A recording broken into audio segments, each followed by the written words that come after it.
We begin our course in apologetics with this famous painting by Caravaggio on the Incredulity of St Thomas, painted in 1600. We begin by reading the texts of scripture from which the painting is drawn. Thomas says, "Unless I see the nail marks in his hands, and put my finger where the nails were, and put my hands into his side, I will not believe it." Jesus then appears to Thomas, and he says to him, "Put your fingers here, see my hands, reach out your hand and put it into my side. Stop doubting and believe." Thomas said to him, "My Lord and my God." Then Jesus told him, "Because you have seen me, you have believed." Taken from John chapter 20. This painting could also be renamed Probing Fingers and Guiding Hands. And we'll spend a few minutes now analyzing the painting and the story behind it to lead our thoughts as we prepare for this course in apologetics. First of all, we start with the incredulity. The incredulity. As it stands, this is an accusation against Thomas. He is incredulous. He does not believe. His faith does not engage with the proposed fact of Christ's resurrection. He's put in front of something that is incredible, and he responds naturally by not believing. The evidence in favor of Jesus' resurrection, at least 4 possible lines of evidence. Surely God can do all things.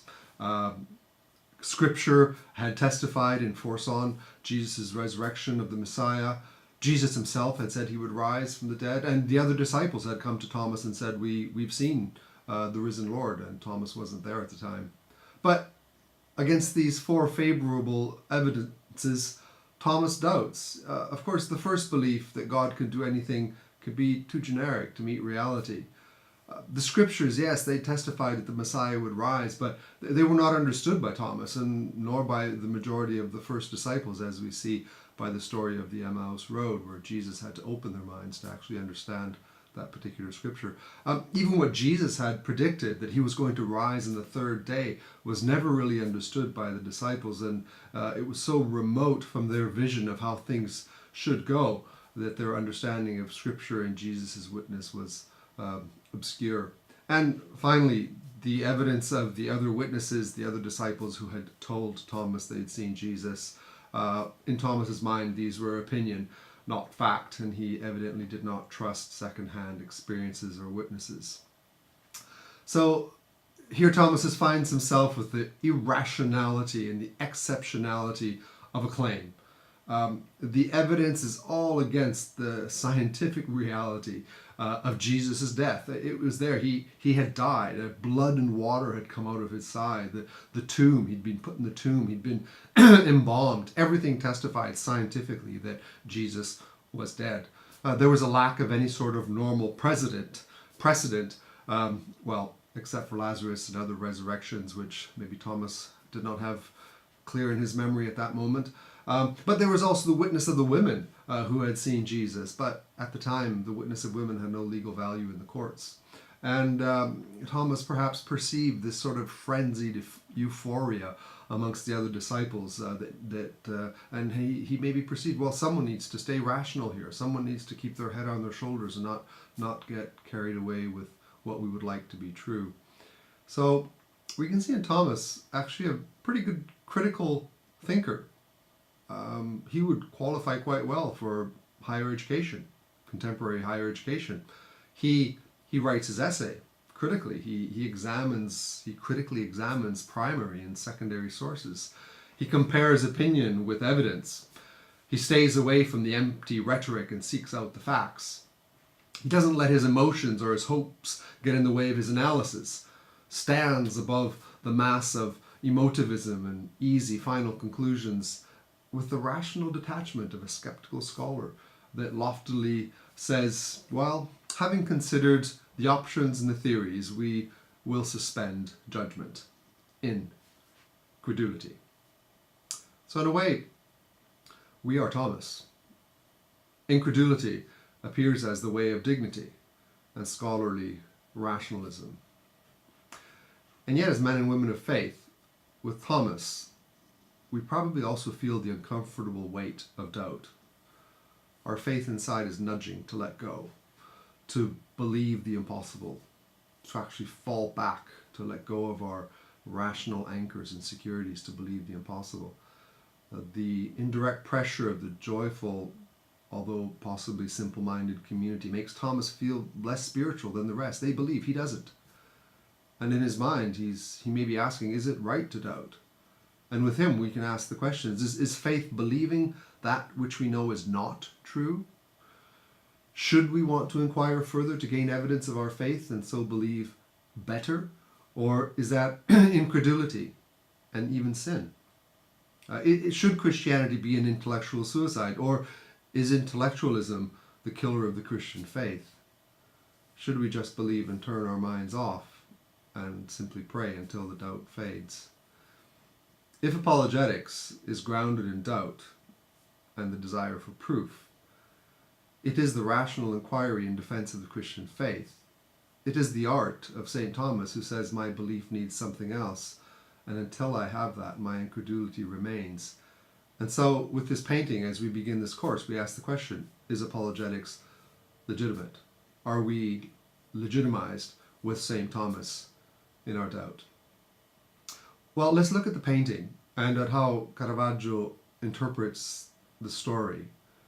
And perhaps in doing so, we will find answers to our questions.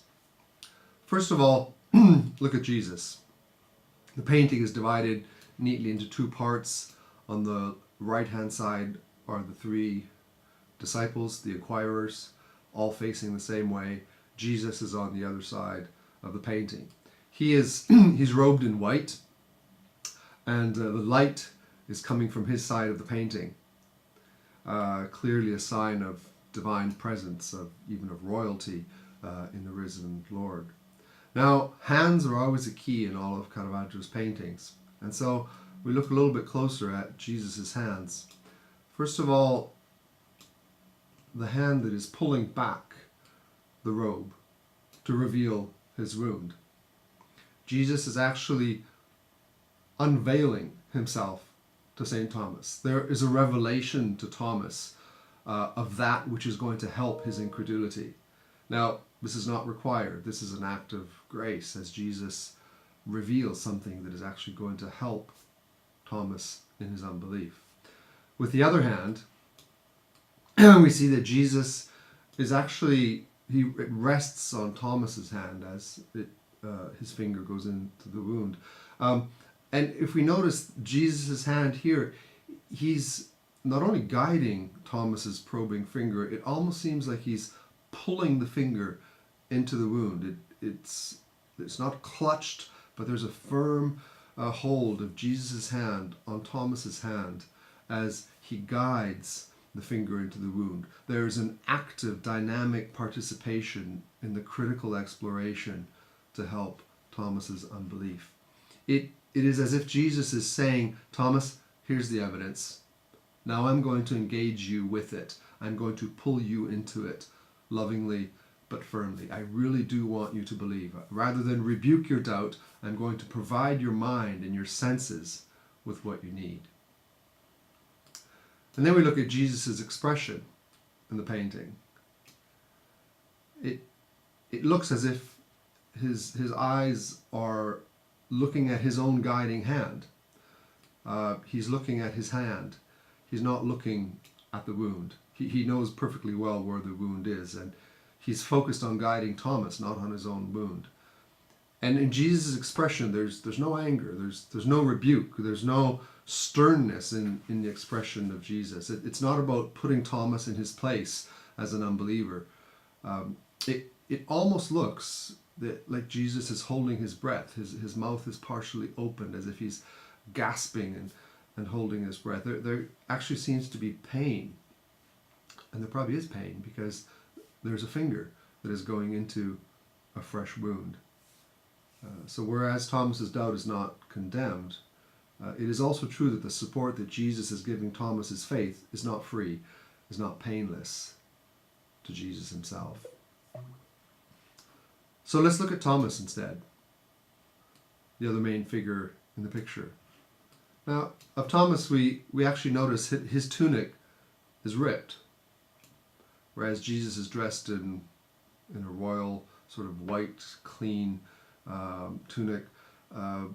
Thomas has a rip on his shoulder compared to Jesus. And this reinforces even more the stance of grace, where Jesus is actually stooping down to concede to Thomas an act of evidence for his faith. This is not Thomas haughtily demanding and pounding his fist on the table to want evidence for his faith. It is the royal risen Jesus who is coming to the ripped peasant Thomas to give him evidence.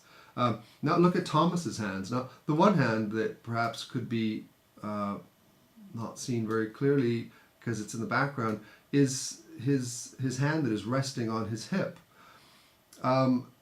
Here it seems that Thomas is almost bracing himself. He's clutching his side in order to inquire. In fact, he's actually had to bend down. He's leaning forward.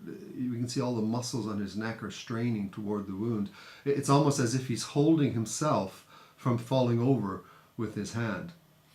So there's an act of bracing himself as he inquires. And the other hand, of course, at the center of the painting is the index finger as it prevails in the painting in the middle. And we see this finger that enters straight, firm,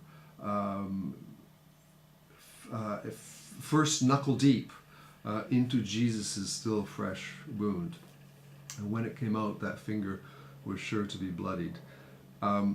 If you look carefully at the rest of his hand, for example, his thumb, it looks like his thumb and other fingers are actually dirty.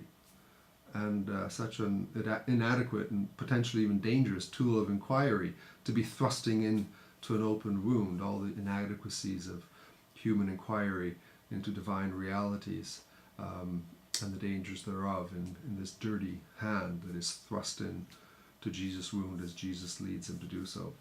And then, of course, we see Thomas's expression.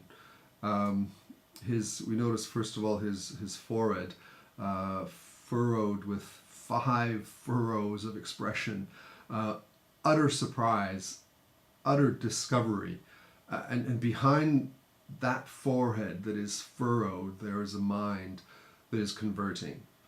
There is a soul that is opening. He is believing. We can only see one of his 2 eyes, and the one eye is wide-eyed. This is an emotional moment. It's not clear what exactly Thomas is looking at. What is he focused on? Some say he's looking at the wound. Others say he's not. And it actually does look like he's not looking at the wound. It looks like he's staring at the floor ahead, as if the sensation from his finger is reaching his mind and he's staring into space.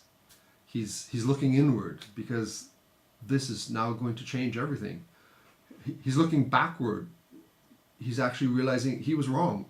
He was wrong in his unbelief. He's looking forward. I will never be the same. Little did he know that actually this turn of faith would lead him to be an apostle, a missionary to India, a martyr for the faith. Some said Thomas was even killed by a spear, perhaps by a wound very much like the one he is now probing. So the fact and tangible evidence that is coming from his probing finger has made a connection with his mind, with his emotions, and he believes. So in conclusion, what does this painting tell us about apologetics? Well, maybe we can draw 3 simple conclusions. The first is that apologetics is not for everyone in the same way. If you look at the painting, there's 2 other people in the painting. There's Jesus and there's Thomas, and they're the main figures, the main actors on the stage. But there's 2 others. Who are they? Probably 2 other disciples who've accompanied Thomas. And they find further encouragement as they see Thomas receiving evidence for his faith. Actually, there's 4 heads. Caravaggio has clustered the 4 heads at the center of the painting in an act of inquiry. The 4 heads actually form a small cross. And this tells us that our doubt can be public, as well as our inquiry and our faith resolution. So apologetics is not for everyone in the same way. Some will need to probe directly with their fingers. Others will watch. Others will believe even without apologetics. Secondly, apologetics is about bracing ourselves as our fingers probe, as our minds probe for evidence that will support our faith and then encourage the faith in others. Although you may be studying apologetics as a tool to convince others of the Christian faith, you actually may be positively surprised in this course, as it is your own finger that is led to probe by guiding hands in order to remove incredulity from you and to reinforce your own faith. And finally, apologetics is legitimate. It is welcomed by God. It is God, it is Jesus in the painting who is guiding our fingers as we probe. He has given us our minds that can inquire as a gift, to work, to think, to reason, to use logic. He's given us our senses to explore and gain evidence and facts that will support our faith, and intuition and our conscience to receive and again to build our faith. St. Thomas was called Didymus, Didymus meaning the twin. And perhaps today, as we begin our exploration of evidences for the Christian faith, we are all with Thomas as twins.